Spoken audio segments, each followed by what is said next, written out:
Good morning, class. For our lecture for today, I will be talking about your preparation for your proposal defense, particularly of the thesis that you're going to do during the midterm examination week. I have yet to finalize the schedule, but you will be scheduled for your proposal defense. So hopefully, you're all gearing up and preparing for the proposal defense, and this would entail finishing your chapters 1, 2, and 3. Now, the proposal defense is a critical step in the thesis process wherein you as a student will have to present your research plans and later on be able to receive feedback from a panel or a panelist or a committee. Now, this brief lecture will be able to provide guidance on how you are going to prepare effectively for your upcoming defense of chapters 1, 2, and 3 for your thesis, focusing on the content, the organization, and the presentation of your work. Now, at the end of uh, this lecture, you'll be able to understand, hopefully, the key components of chapters 1, 2, 3, thesis proposal, your introduction, your RL, your methodology. You have to prepare a comprehensive PDF document that consolidates edited and corrected papers from chapters 1, 2, 3, including your references. You have to develop your PowerPoint presentation that outlines each chapter, highlighting key points and research significance. And you will have to demonstrate effective presentation skills to confidently defend your thesis proposal before a committee. So first is your chapter 1, which is introduction. By now, you should be able to know already the important parts of your introduction. Again, I will repeat, which would include the context, content, contrast, aims, and the approach. That has to be cleared out, or meaning that those important parts need to be seen there. Now, this chapter sets the stage for your research, so it typically includes the following sections. So in the problem and the background of the study, of course, the background of the study, which contextualizes the research problem and later on its significance. The statement of the problem, you will have to articulate the research question or problem.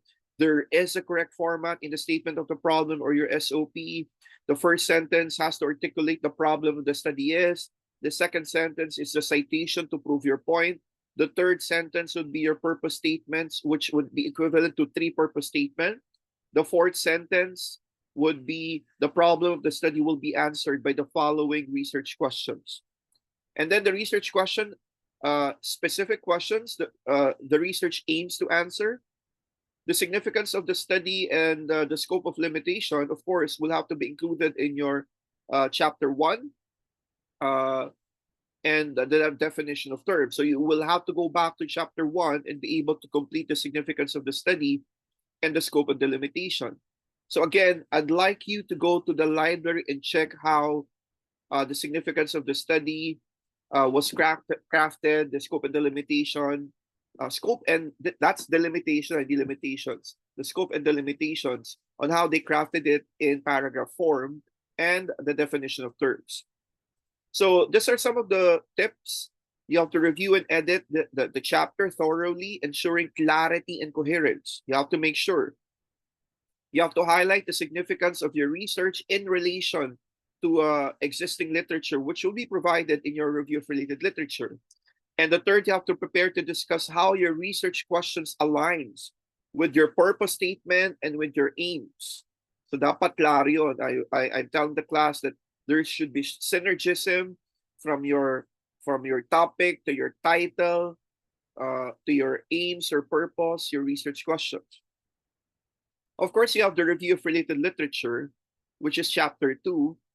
Reviews existing research related to your topic. It typically includes the overview of the key theories, concepts, the relevant theories that inform your research, the review of related studies, which you need to summarize and critique previous research findings, and the gaps in the literature, which you will identify areas that your research will address. Now, in the RRL, again, you have to do your RRL answer grid. From your RRL answer grid, you have to be able to translate it into the paragraph form. Now, there are some areas in your RL grade which some of you did not do it, specifically in the research design, the concepts, and the variables. So if it's concepts that's qualitative, you have to be able to give the main idea or the concepts in the qualitative. If the study is all about qualitative research design, well, if it's quantitative, you have to identify what is the dependent and the independent variables. So yun yung common mistake that I've seen in the RL answer grid na pwede namang i-edit. But some I did not anymore ask you to be able to uh, print again, but I've asked you to be able to change it in the PDF file, and I will have to check that very soon. So from the RL answer grid, you will transform that into the RL paragraph form. Do not forget to include an introductory sentence, or yeah, 2 or 3 sentences in the beginning part of your review of related literature. Do not forget the themes. Do not forget the in-text citations in the EPA format. Okay? Huwag kakalimutan yun. Do not forget the double spacing also. Okay?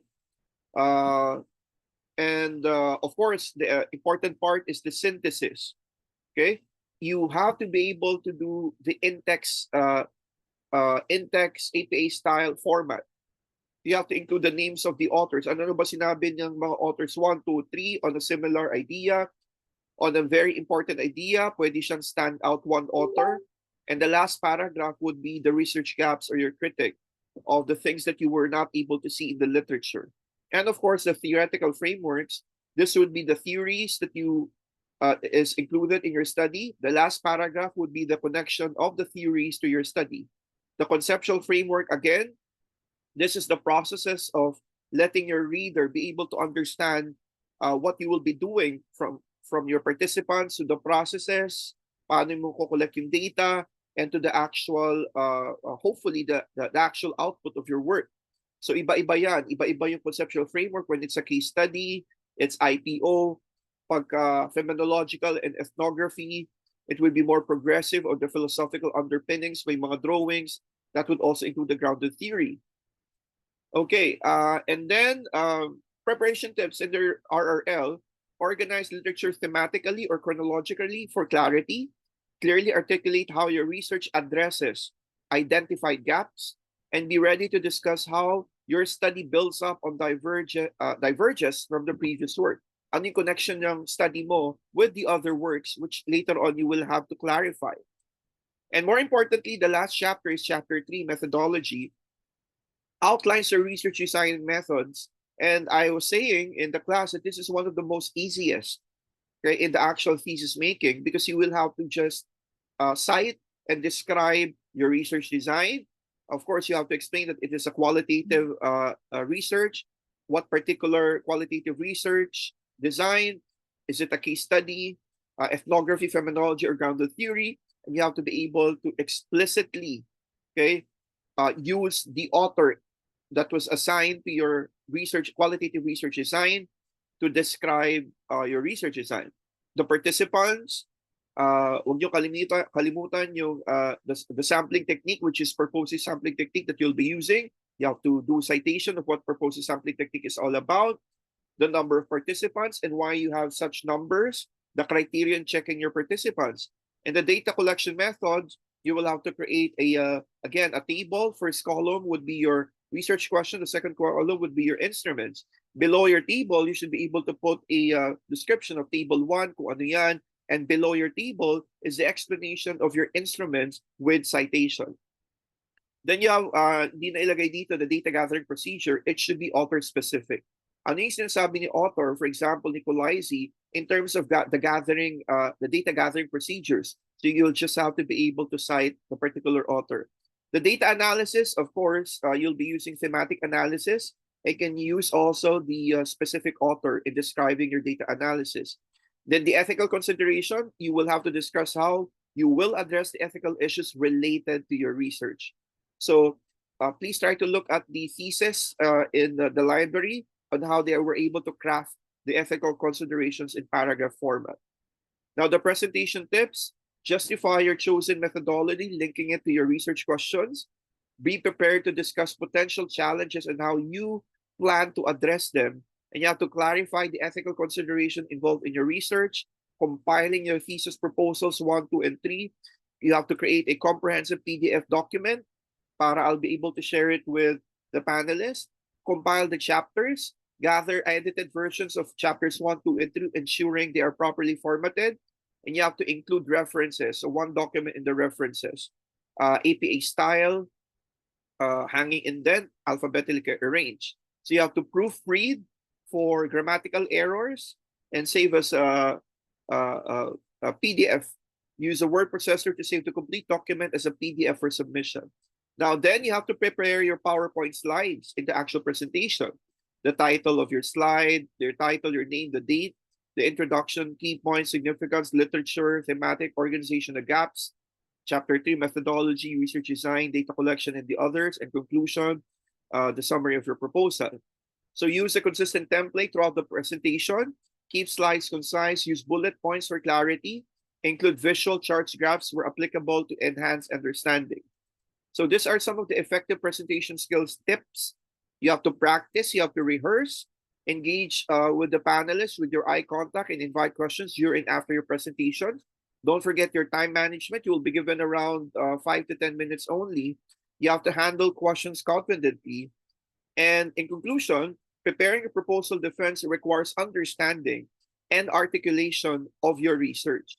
So by organizing your chapters 1 to 3 into a cohesive document and presentation, you set yourself for success. You have to engage with your committee or the panelists confidently and be open to feedback, as this is essential part of your research process. So good luck on your upcoming proposal defense. So I think this is our lecture for today, and we'll be able to collect all